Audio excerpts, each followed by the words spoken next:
എൻ്റെ പൊന്നുമക്കളെ നാട്ടുകാരൊക്കെ എന്ന് പറഞ്ഞാൽ അവർക്ക് ഈ ക്ഷേത്രം മൊത്തം എഴുതി കൊടുത്താൽ അവർക്ക് സന്തോഷം. അത്രേ ഉള്ളൂ നാട്ടുകാരുടെ പ്രശ്നങ്ങൾ. തെറ്റ് ചെയ്തിട്ടില്ല, നമ്മളിങ്ങനെ ഭീഷണിപ്പെടുത്തുമ്പോൾ നമുക്ക് സങ്കടം വരും. ഞാനല്ല സംസാരിക്കണം. കാരണം ഭഗവാന്റെ കടാക്ഷം കൊണ്ട് എനിക്ക് ശക്തി തന്നു നിങ്ങളോട് സംസാരിക്കണം. എല്ലാവർക്കും നമസ്കാരം. നമ്മളിപ്പോൾ നിൽക്കുന്നത് കേരളത്തിൽ തരംഗം സൃഷ്ടിച്ച നെയ്യാറ്റിങ്കര ഗോപൻ സ്വാമിയുടെ സമാധി മണ്ഡപത്തിലാണ്. അപ്പം സമാധി കഴിഞ്ഞ് ഇന്ന് കുറച്ച് അധികം ദിവസങ്ങളായി. അപ്പം കുറച്ച് അധികം ആൾക്കാരൊക്കെ വരുന്നുണ്ട്, ഇവിടെ പ്രാർത്ഥിക്കുന്നുണ്ട് എന്നാണ് നമ്മളിവിടെ തിരക്കിയപ്പോഴൊക്കെ അറിയാൻ കഴിഞ്ഞത്. അപ്പോൾ ഇവിടുത്തെ ഏറ്റവും വലിയ പ്രശ്നം എന്താണെന്ന് നമ്മൾ തിരക്കിയപ്പോൾ നാട്ടുകാർക്ക് ഈ അമ്പലം എഴുതി കൊടുക്കാത്തതിൻ്റെ രോക്ഷമാണ് ഈ നാട്ടുകാർ ഇവരോട് തീർത്തത് എന്നാണ് നമ്മൾ ഗോപൻ സ്വാമിയുടെ ഭാര്യയോട് ചോദിച്ചപ്പം നമുക്ക് മനസ്സിലായത്. അപ്പം ഇതിനെക്കുറിച്ച് സമാധിക്ക് ശേഷം ഗോപൻ സ്വാമിയുടെ വൈഫ് നമ്മളോട് കുറച്ച് കാര്യങ്ങൾ പറയും. നമുക്കതൊന്ന് കേട്ടിട്ട് വരാം.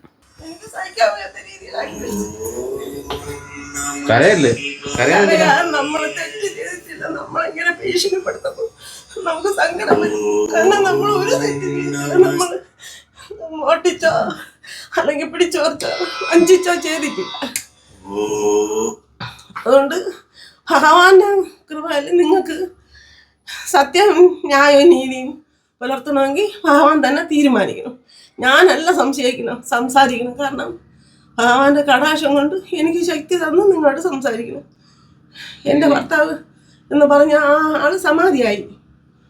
അതിൻ്റെതായ പൂജകൾ മോന് നേരത്തെ പറഞ്ഞു കൊടുത്തുകൊണ്ട് അമ്മ അതനുസരിച്ച് ചെയ്തു. പക്ഷെ അതിൻ്റെ കൂടെ എൻ്റെ മരുമോളും ഞാനും കൂടി ഉണ്ടായിരുന്നു.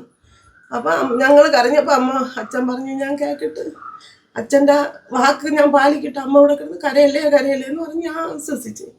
അപ്പോൾ ഇങ്ങനെയൊക്കെ ഉണ്ടെന്ന് മോനും അറിഞ്ഞില്ല. പക്ഷെ നമ്മൾ ഒരു ഭാഗത്ത് ഈ കൗൺസിൽ എന്ന് പറഞ്ഞാൽ അവരെ വിളിച്ച് അറിയിച്ചില്ല. ആ ബുദ്ധിയൊന്നും നമുക്കില്ലായിരുന്നു. എൻ്റെ ഭർത്താവാണ് എല്ലാ ഈ രാഹകളൊക്കെ തയ്യാറാക്കണം, അങ്ങോട്ടും ഇങ്ങോട്ടൊക്കെ പോകണം. മക്കളെ ഏൽപ്പിച്ചത് ഒന്നും ഏൽപ്പിച്ചിട്ടില്ല, എല്ലാം എൻ്റെ ഭർത്താവിന് ചെയ്തുകൊണ്ടിരുന്നത്.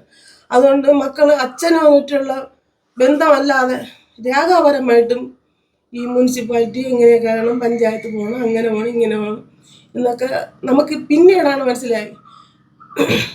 ഇപ്പോൾ സമാധി കാണാനൊക്കെ ആരെങ്കിലും വരുന്നുണ്ടോ? വരും, വന്നിട്ടൊക്കെ ചോദിച്ചിട്ടൊക്കെ പോകും. ഇന്നലെ വേറെ കുറെ ആൾക്കാരൊക്കെ വന്നു. ഇന്നലെ മൊത്തമുണ്ടായിരുന്നു. സമാധി മണ്ഡപം വിപുലമായി കിട്ടുന്നുണ്ടോ? കേട്ടണ പൈസയുടെ പോലും ശിവലിംഗം വെക്കണമെന്ന് ആഗ്രഹമുണ്ട്. പക്ഷെ മോന് എല്ലാ ഐഡിയ അറിയാം. അച്ഛനും മോനും കൂടെയാണ് ഈ ക്ഷേത്രത്തിന് ഇതുവരെ ശില്പിമാരെ നിർത്തി ഇതുവരെയൊക്കെ ചെയ്തത്, അച്ഛനും മോനും. പക്ഷെ അച്ഛൻ പൂജ ധ്യാനത്തിലുള്ള പൂജ, മോൻ പൂജ പഠിച്ചാണ് പൂജയിൽ ചെയ്തത്. അവൻ മഹേശ്വരൻ നമ്പൂതിരിയുടെ പൂജയൊക്കെ പഠിച്ച് അവൻ അതിൻ്റെതായ കാര്യങ്ങളൊക്കെ നോക്കിയിട്ടുണ്ട്. പിന്നെ എല്ലാം നിങ്ങൾക്ക് എനിക്ക് ഉയരു തന്ന കൈലാസനല്ലേ നമ്മൾ പൂജിക്കുന്നത്. അപ്പം പൂജാപരമായിട്ട് എന്താണ് യാതാണെന്ന് ഭഗവാനെല്ലാം അറിയാം. നമ്മൾ തെറ്റ് ചെയ്യണമെങ്കിൽ ഇതിനു മുമ്പ് നമ്മൾ കൊല്ലുമായിരുന്നു. എൻ്റെ പൊന്നുമക്കളെ നാട്ടുകാരൊക്കെ എന്ന് പറഞ്ഞാൽ അവർക്ക് ഈ ക്ഷേത്രം മൊത്തം എഴുതി കൊടുത്താൽ അവർക്ക് സന്തോഷം. അത്രേ ഉള്ളൂ നാട്ടുകാരുടെ പ്രശ്നങ്ങൾ. അല്ല നാട്ടുകാർക്ക് പ്രശ്നമൊന്നുമില്ല. നമ്മൾ എൻ്റെ ഭർത്താവ് ഇരിക്കുമ്പോൾ തന്നെ കമ്മിറ്റി കൂടി ഉത്സവമൊക്കെ നടത്തുമ്പോൾ ചോദിച്ചവൻ പറഞ്ഞ് ആചാര മര്യാദയോടെയൊക്കെ പറഞ്ഞതും ഒക്കെ എൻ്റെ ഭർത്താവും പോറ്റിയും കൂടെയൊക്കെ പറഞ്ഞു അതൊന്നും അവർക്ക് ഇഷ്ടമില്ല. അവർ ചുരിദാറൊക്കെ ഇട്ടേ വരുള്ളൂ. പിന്നെ കമ്മിറ്റിക്ക് ഇങ്ങനെ റെസ്റ്റ് അവരെ വാനും കൂടെ ആക്കണം എന്നൊക്കെ പറഞ്ഞ് സംശയങ്ങൾ അതും ഇതൊക്കെ പറഞ്ഞെങ്കിലും ഇവിടെ ജാതി ഭേദം എന്ന് പറഞ്ഞാൽ നമുക്കില്ല. പക്ഷെ അവർക്ക് നാട്ടുകാർക്ക് ഞങ്ങൾ നാടാരല്ലേ ക്ഷേത്രം കൊടുക്കാത്തുള്ള ബുദ്ധി അവർക്കുള്ള മാനസികമായിട്ട് വിഷമങ്ങളായിരിക്കും. ശത്രുത തോന്നി നമ്മൾ ഈ ക്ഷേത്രം വെച്ചിട്ട് ആരും ജാതിയോ ഭേദം നമ്മൾ നോക്കാൻ പാടില്ല. ദൈവം കൊന്നുകളയും നമ്മളെ. കാരണം അങ്ങനെയുള്ള ഭഗവാനാണ് ഇവിടെ ഇരിക്കുന്നത്. നിങ്ങൾക്ക് എനിക്കും എല്ലാവർക്കും ജന്മം തന്നത് ആ ശിവനാണ് ഇരിക്കുന്നത്. ഞാൻ തെറ്റിയത് എന്നെ അടിക്കും. ആരാണ് തെറ്റിയത് ഉടൻ കൊടുത്തില്ലെങ്കിൽ സ്വല്പം കഴിയുമ്പോഴെങ്കിലും. അതുകൊണ്ട് നമുക്ക് സംശയമൊന്നുമില്ല. നാട്ടുകാർ സംശയിച്ചാലും നമുക്ക് വിരോധമില്ല. നമുക്ക് ഇനി എവിടെ പോകാൻ ഒന്നീ ജനന അല്ലെങ്കിൽ മരണം നിശ്ചയിച്ചിട്ടുണ്ട് പോകാൻ. ഈ ഋഷിപീഠത്തിൽ നിത്യപൂജയൊക്കെ ഉണ്ടോ? ഇന്നും ചെയ്യും, മോൻ ചെയ്യും, പോറ്റിയാണ് ചെയ്യും.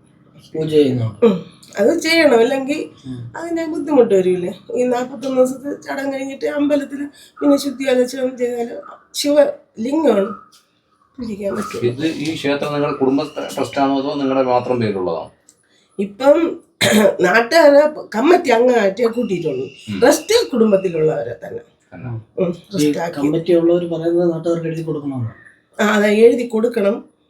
പക്ഷെ നമ്മൾ ഒരു പ്രാവശ്യം കമ്മിറ്റി പേപ്പറിലൊക്കെ ഉണ്ട്, അതിലുണ്ട്. അപ്പം അവർക്ക് ഫയൽ പാസ്സാക്കണമെന്ന് പറഞ്ഞാൽ അവർ കൊണ്ടുവരുന്ന ആളുകളെ ചേർക്കണം. ആദ്യത്തെ 8 വർഷത്തിന് മുമ്പ് ഇത് 8ാമത്തെ വർഷമാണ്. ആദ്യ ശീലങ്ങൾ കൊണ്ടുവന്ന് റെസ്റ്റായവർ ആ ഇത് ഫയലും നമ്മളതിലുണ്ട്, റെക്കോർഡിൽ എല്ലാ രേഖകളുണ്ട്. 2ാമത് റെസ്റ്റ് ആക്കിയപ്പോഴും വന്നവർ വിരിച്ചൊക്കെ ഉണ്ടെങ്കിലും നമ്മളെ കൂടെ നിന്നില്ല. അമ്പലത്തിനകത്ത് ഈ ക്ഷേത്രം മാത്രമേ പൂർത്തിയായി പണി. അടുത്ത് ഗണപതി, ദേവി, പിന്നെ അഗസ്ത്യരാണ് ആദ്യം വന്നത്. ഇങ്ങനെയൊക്കെ അവർക്കൊക്കെ ക്ഷേത്രമില്ല, ഞങ്ങൾ വെളിയിലൊക്കെ വെച്ചാണ് പൂജകൾ ചെയ്തുകൊണ്ടിരുന്നത്. അതിനകത്തിനെ ആക്കണമെങ്കിൽ വരാന്ത, പിന്നെ ദേവിക്ക് വീടം, ഗണേശന് വീടം, പിന്നെ ഊട്ടുവര എല്ലാം റെഡിയാക്കണം. അപ്പോൾ അതിന് വേണ്ടി കുറച്ച് പൈസ വേണ്ടേ? പൈസ ഇല്ലാത്തത് കൊണ്ടും കൊറോണ വന്ന സമയത്ത് നടയിലും അടച്ചിട്ടിരുന്നു. അങ്ങനെ ചെറിയൊരു ബുദ്ധിമുട്ടൊക്കെ വന്ന് ജോലിക്കൊന്നും പോകാതെ. പിന്നെ അതോടെ അനുബന്ധിച്ച് ആൾക്കാർക്ക് കമ്മിറ്റിക്കാരൊക്കെ വിളിക്കുമ്പോൾ അവർ ഇരിച്ചു പറക്കി അവർ കറക്റ്റാ പൈസ ഇവിടെ ചെയ്യുന്നില്ല. സഹകരണം 35,000 രൂപ മയക്ക് ഇനി വച്ച് കെട്ടാൻ വേണ്ടി ഏർപ്പാട് ചെയ്തു. ഇത് കൂടെ ഒരു ബോക്സ് വെച്ചിട്ട് വേറെ ബൈക്കെല്ലാം തെങ്ങിൽ വെച്ച് കെട്ടിയിട്ട് കാണ് പ്രവർത്തിക്കാതെ ആണാക്കാതെ അങ്ങനെയൊക്കെ തെറ്റിയെടുത്തപ്പോൾ എൻ്റെ ഭർത്താവിന് ഇഷ്ടപ്പെട്ടില്ല. ക്ഷേത്രം എന്ന് പറഞ്ഞാൽ കള്ളത്തരം കാണിക്കാൻ പാടില്ല.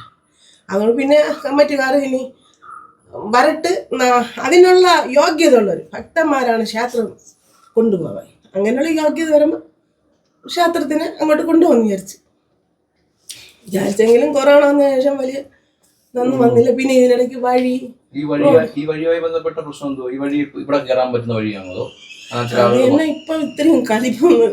ഈ റോഡ് ആ വീട്ടിൽ പോകാൻ വേണ്ടി നമ്മൾ ആവശ്യപ്പെട്ടു. അപ്പോൾ നമ്മൾ നോക്കിയപ്പോൾ 2ാം ഒരു മതിലായുള്ളൂ. ഇത് വലിയ ക്ഷേത്രമാണ്, അമ്പലം. നമ്മൾ ചെറിയ കണക്കിനാണ് ക്ഷേത്രം വയ്ക്കാൻ ഈ തച്ചനെയും ശില്പിയൊക്കെ കൊണ്ടുവന്ന്. തച്ചൻ ഈ ഭൂമി അനുസരിച്ച് വച്ചപ്പോഴും വലിയ അമ്പലം ആയിപ്പോയി.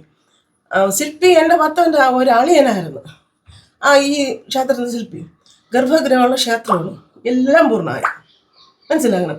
ഇനി ദേവിക്കും ഗണേശന് അതിനകത്ത് സ്ഥാനം എല്ലാം ഇട്ടിട്ടുണ്ട്. പൈസ എണ്ണ സാമാനൊക്കെ വെച്ച് ഒക്കെ ആക്കും. പിന്നെ കുറച്ച് പൈസ കൂടുതലുണ്ട്. മതിലിനകത്ത് ബലിക്കൽപുര, കൊടിമരം ഇങ്ങനെ വരുമ്പോൾ 2ാമത്തെ മതിലിൻ്റെ വഴിയാണ് ഈ കെട്ടിടടിച്ചിരിക്കേണ്ടി വരും.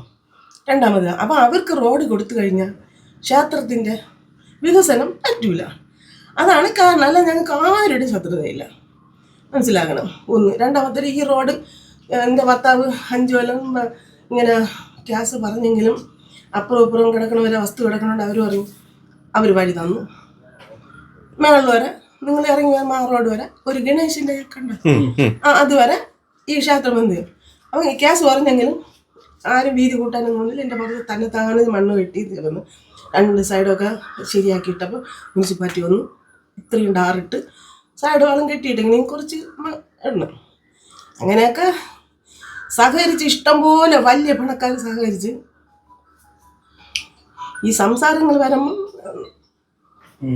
നിൽക്കും.